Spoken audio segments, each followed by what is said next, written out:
Hey guys, let's talk about DeFi for a little bit. This is a Shapeshift wallet that I have, and this works with Thorchain, which has a native token of Rune, and this is basically a DeFi network, basically a DeFi exchange where you can exchange between different blockchains.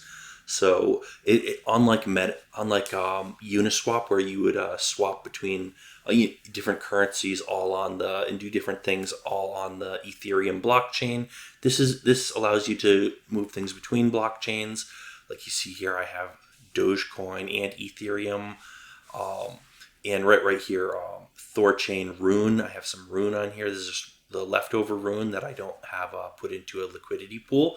This is all based on just some test money that I threw in here. I had like $100 worth of Bitcoin that I just was saving in a separate wallet, separate from my other portfolio.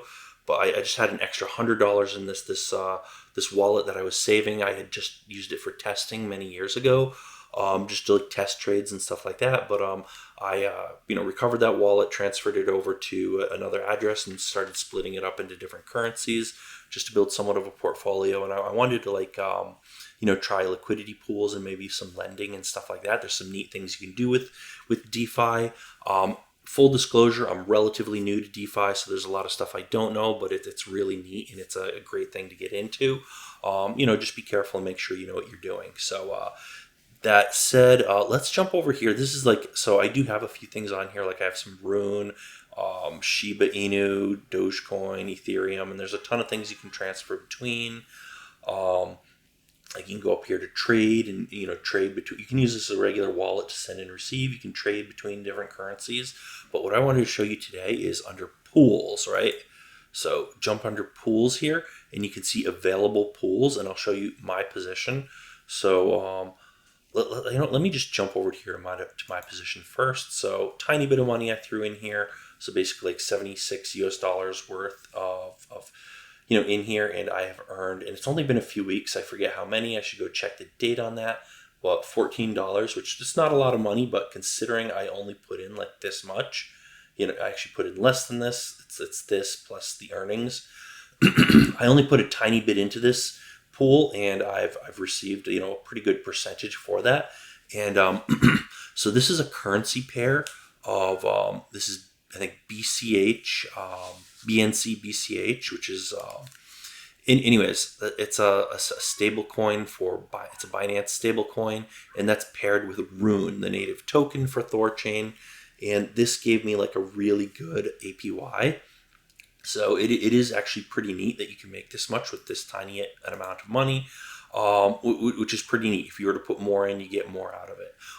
The big thing to watch out for, what they say for beginners is, let's say if you're holding all your coins in Ethereum or Bitcoin, you transfer them over to these currencies, and then these currencies, their value versus Bitcoin or US dollars or whatever else might go down a whole lot more. So maybe you'll earn a bunch more Rune or BCH, BNC BCH, right? You'll earn more of that, right? The amount you have will go up, but the value of that versus the US dollar or whatever else you're trying to hold your money in will go down even more than what you earned. So you could end up in the negative anyways. So that's the kind of thing you have to sort of think about. So it's easy, not counting like the scams and people trying to steal your money, but there's tricky little things like that you have to consider too. With DeFi, but check this out. These are available pools, and generally you'd put when you add, like, you can say add liquidity, and you will select a pair. Usually you'll select you'll select your currency, and you have all these currencies to choose from, and you'll select the network, right? And you can select like Rune on Thorchain, BTC on the Bitcoin chain. and you have these, you have all of these currency pairs to choose from. So basically, when you provide liquidity, you have to put your money into two coins, and then they're basically like staked in here. And as far as I know, you can just take these out anytime you want.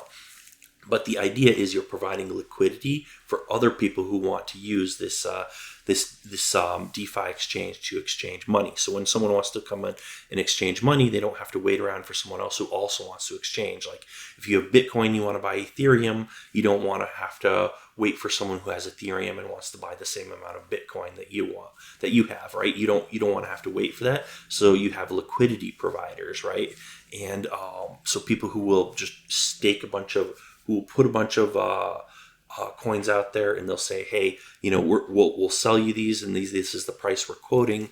And if anyone who comes along and wants to swap for that, that's the going rate for it. So you have people here providing liquidity, and that's what keeps that's what keeps the exchange going. That's what keeps the market going, right? That's how that works. So basically, these are liquidity pools. So it's not just one person providing liquidity for the whole market, because that wouldn't work too well. You need a whole lot more. So you have a bunch of people who get together and put their money into a pool, and these pools will provide liquidity for these different currency pairs. So people who want to swap between BTC and Rune, they get it from this liquidity pool. Ethereum and Rune, and notice these are all different currencies, but each one is just matched with Rune, because Rune is the native coin of of this exchange for Thorchain. So if you wanted to swap BTC to Ethereum, I believe the way it's supposed to work is you basically swap BTC for Rune and then Rune for Ethereum, right? So Rune is like the kind of like, I don't want to say the middleman, but that's the best I can describe that without being an expert on DeFi networks or anything. But you can see here volume and stuff like that, like 60 million and so on. So you get these nice numbers here. But what I'm looking at is APY. So 11% APY, 47% APY. You scroll down here, you see some different numbers. This one's pretty crazy. So BSC USD, I think this is the one I had, not BCH. BSC USD, Rune. I believe that's Binance. Maybe I'm totally wrong.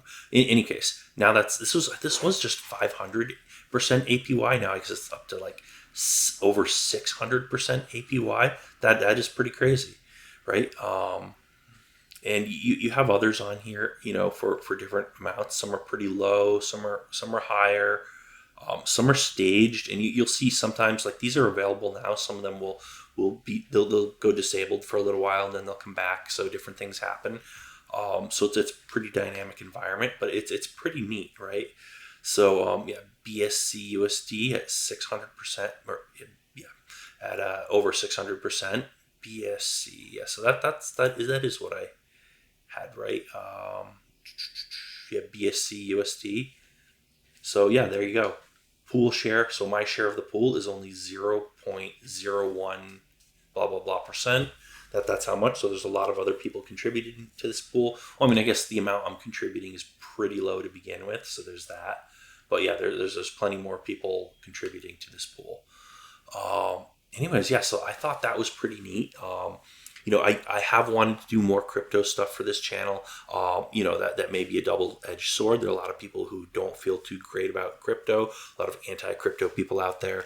And, I am kind of running this channel for profit, and, I am kind of looking to get subscribers and stuff like that. I'm not like, looking to, alienate my subscriber base or anything like that. So, something to think of. I was thinking about when talking about crypto, but realistically, crypto is one of the things I wanted to do from pretty close to the beginning of this channel. I just haven't done a lot of crypto stuff, but one of my very first videos, the first, if not close to the first video I made, was about an Ethereum mining rig that I built, back in 2017. So, I started out doing crypto stuff on this channel, and, I've been doing a lot of Linux stuff. I have a ton more Linux stuff coming up. A lot more Linux command videos and how-to videos for Linux. I'm doing hardware stuff, robots, 3D printing, all sorts of tech stuff. Just a lot of anything tech related I'm doing, that's going to be on the channel. So if that's the kind of stuff you're interested in, hit that subscribe button. We do Raspberry Pis, build robots, all sorts of neat stuff. Do you like coding, networking, all sorts of great stuff, So if that's what you're into, this channel might be for you. But we are definitely doing crypto. This is just something I wanted to do, so I'm doing it. Whether it alienates part of the subscriber base or not, I'm going to be talking about crypto. So that's just something I'm doing, and hopefully a lot of people are into it. And hopefully, I'm assuming there's a good portion of the people who are into things like, building robots and doing stuff with Linux. And there's a good section of those people who are also interested in cryptocurrencies and interesting, new tech like this too. Another thing I've been wanting to get into, haven't done a whole lot with yet, is AI and machine learning, that type of that's pretty big these days. And I wanted to do that from the start, but I haven't actually done a ton with that, so I kind of need to just jump right into that too. We have a lot of interesting things coming up, but yeah, hopefully be doing some more crypto stuff on this channel. So yeah, anyways, give me a thumbs up if you have any comments or questions, criticisms, anything you want to say, leave a comment down below. And yeah, might want to hit that subscribe button, hit the little bell icon, and that's about it for today. So as always, thanks for watching, and we will see you guys on that next video.